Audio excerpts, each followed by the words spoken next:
আপনারা ভিডিওতে যে মাছগুলো দেখতে পারছেন, এইটা হচ্ছে অরিজিনাল মনোসেক্স তেলাপিয়া মাছ। এই মাছগুলোর বয়স হয়েছে ৩ মাস এবং এদের গড় ওজন হয়েছে ২০০ গ্রাম করে। আজকের ভিডিওতে আমি আপনাদের দেখানোর চেষ্টা করব যে কিভাবে আপনারা অল্প সময়ে আ ৩ মাস বা ৪ মাসের মধ্যে আপনারা মনোসেক্স তেলাপিয়াকে বিক্রির উপযুক্ত করে তুলতে পারবেন। এই পুকুরে আমি ফিডের পাশাপাশি হাতে বানানো খাবারটা ব্যবহার করেছি। হাতে বানানো খাবারের উপকারিতা হচ্ছে, হাতে বানানো খাবার যখন আপনি পুকুরে দিবেন, তখন আপনার পুকুরে প্রাকৃতিক খাবারটা সঠিকভাবে তৈরি হবে।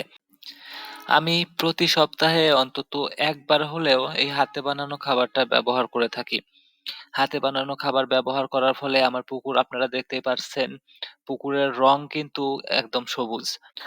পুকুরে পর্যাপ্ত পরিমাণে প্লাঙ্কটন থাকার ফলে মাছের ফিডের চাহিদাও কম। কম পরিমাণে ফিড খায় কিন্তু বাড়ে বেশি।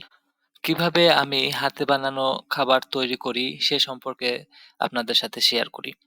আ স্থানীয় বাজারে বা আমাদের হাতের কাছে যে সকল উপাদান পাওয়া যায়, সেই সকল উপাদান দিয়েই মূলত আমি হাতে বানানো খাবারটা তৈরি করি। এর মধ্যে রয়েছে সরিষার খোল, রয়েছে আ গমের আটা, তারপরে কিছু পরিমাণে সয়াবিনের খোল ব্যবহার করি এবং আ এর সাথে রয়েছে অটোকুরা। এনজাইম হিসাবে ব্যবহার করি মোলাসেস বা চিটাগুড় এবং এর সাথে অল্প পরিমাণে ইস্ট পাউডার। এই সকল উপাদানগুলো একটি ড্রামে নিয়ে পর্যাপ্ত পরিমাণে পানি দিয়ে এগুলোকে ভিজিয়ে রাখা হয়। তো এগুলোকে মোটামুটি ২৪ ঘন্টার মতো ভিজিয়ে রাখি। এরপরে সমস্ত পুকুরে এই যে ভিডিওতে যেভাবে দেখতে পারতেছেন, এভাবে সমস্ত পুকুরে ছিটিয়ে দেওয়া হয়। তো প্রতি সপ্তাহে অন্তত ১ বার এইভাবে আ এই হাতে বানানো খাবারটা দেওয়ার ফলে মাছের বৃদ্ধি অনেক ভালো হয়।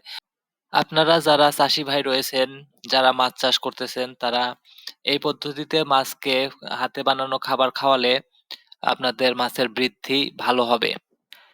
৪ মাস বা তার একটু বেশি ৪.৫ মাসের মধ্যে আপনারা মাছ বিক্রি করতে পারবেন। ভিডিওতে আপনারা লক্ষ্য করেছেন, এই পুকুরে প্রচুর পরিমাণে মাছ আছে।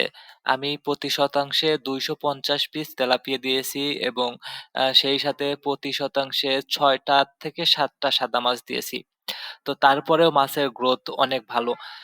চলুন আপনাদের পরবর্তী আ পুকুরটা দেখাই, পরবর্তী পুকুরের কি অবস্থা। সব পুকুরে মোটামুটি একই সাইজের মাছ এবং একই ঘনত্বের মাছ। দেখুন পুকুর পাড়ে আসার সাথে, সাথে মাছগুলো একদম আমার কাছে চলে আসতেছে এবং এই মাছগুলো একদম সুস্থ সবল মাছ। এই মাছগুলোর রোগবালাইও অনেক কম হবে।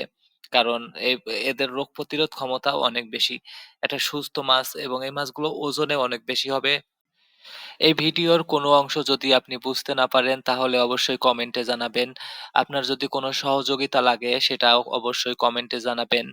আ তাহলে আমি বুঝতে পারবো এবং পরবর্তীতে আপনার সমস্যার সমাধান করার চেষ্টা করব।